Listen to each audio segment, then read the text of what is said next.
can absorb. After around a month and a half of touring, you find that you are no longer capable of concentrating on the problems as you should.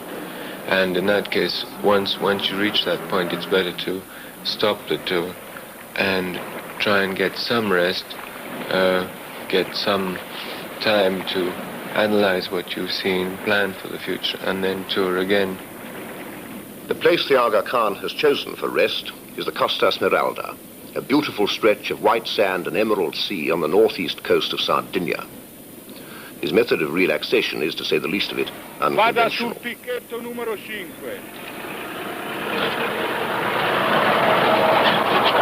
Piombo! He's devised and organized what is almost certainly the most unusual and imaginative coastal development plan in the world. Under his presidency, a consortium of landowners has bought up 35 miles of coastline, including 80 beaches, which they're steadily turning into a place for holidays.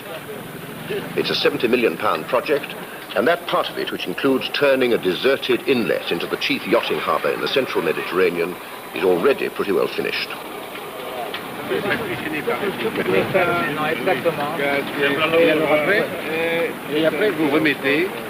The consortium keeps a firm control over the planning. They allocate sites, determine housing density, and vet all building plans by land purchasers. When the 10-year plan is complete, there'll be some 9,000 buildings along the coast, clubs, villas, flats, theatres, shops, offices, and 35 hotels. The Aga Khan is not just the man with the capital, he's the driving force.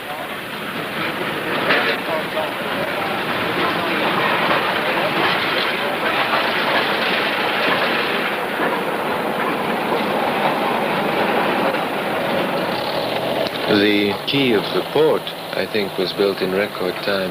Between February and August, we will have completed 280 meters of quay. And really, I think that is quite an achievement here in Sardinia or anywhere else. This one is all right. The other one, servant told me we shall get it.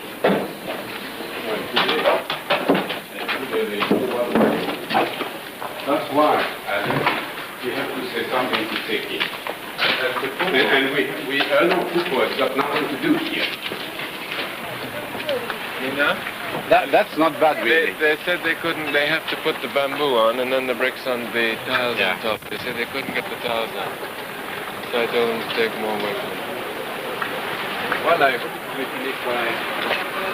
Anybody could look at this coastline and think it would be nice to have a house here.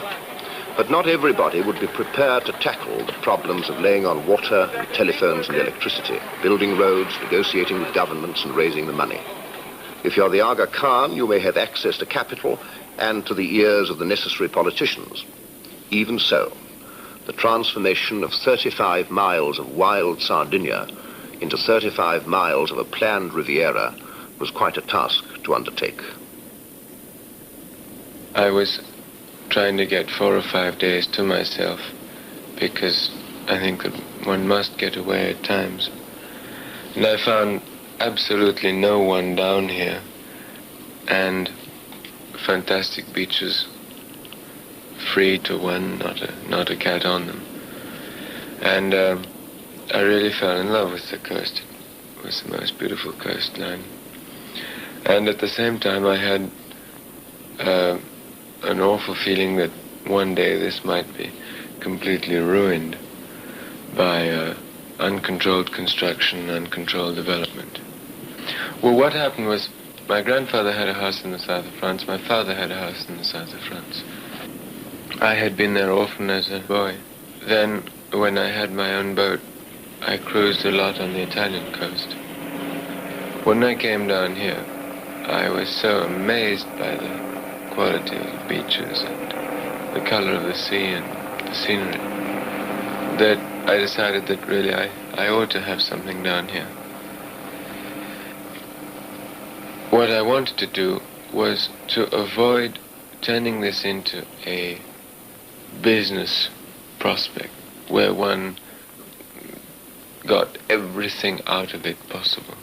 I wanted to try to contain the development, to make something really attractive, as far as one's own judgment can do that, and avoid having the place completely swamped.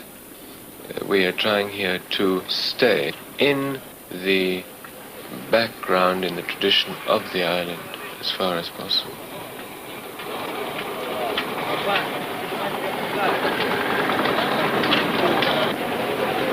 We have tried to stop absolutely everything on the coast unless it has been properly studied and properly planned beforehand. It would be nonsense to say that we have achieved this. But I think bad planning in construction, first of all, you will ruin a site very quickly, and secondly, it will cost a tremendous amount of money. And so we try to take as much time as necessary for the planning, and then to push the construction through just as quickly as it can go through.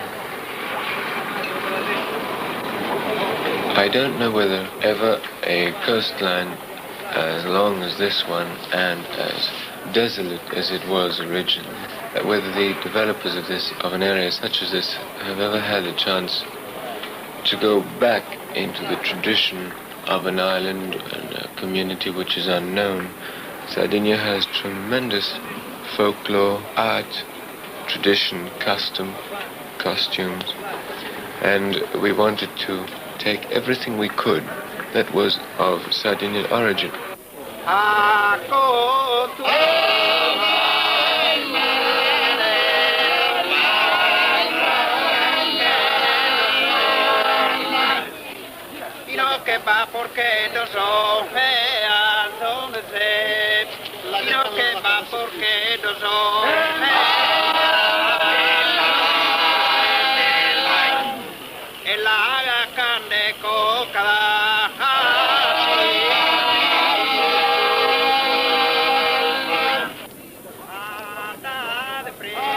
Cala Volpe was in fact rather a dull bay, and the idea was to build something which would catch the eye in Cala Volpe, so as to give it life and character.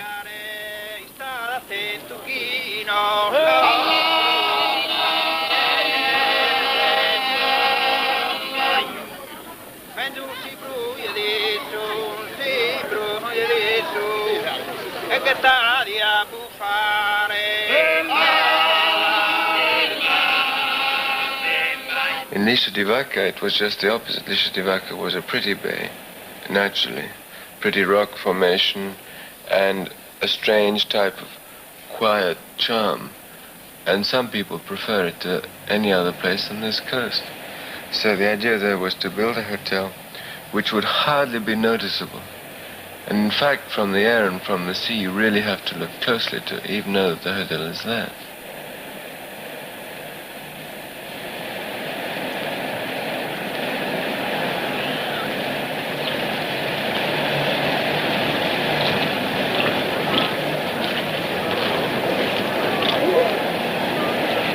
The first hotel was built and opened within the space of 10 to 11 months. That, I think, is very quick when you think that there was nothing here. No water, no electricity, no roads, no sewerage system. The Costa Smeralda is such a vast area that we are hoping to attract practically every type of holidaymaker. We have already built a number of hotels which are in the first class, and now are working on hotels for second and third class.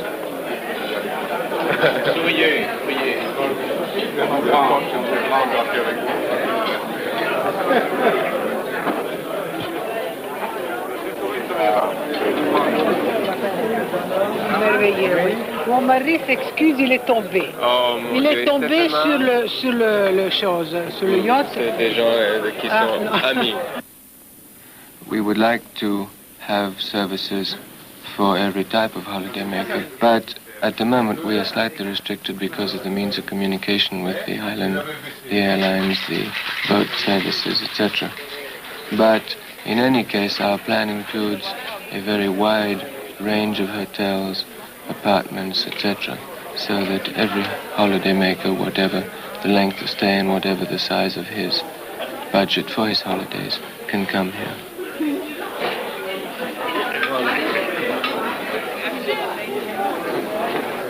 When we were about a mile offshore at about 25 feet, Noel's aqualung started giving him trouble.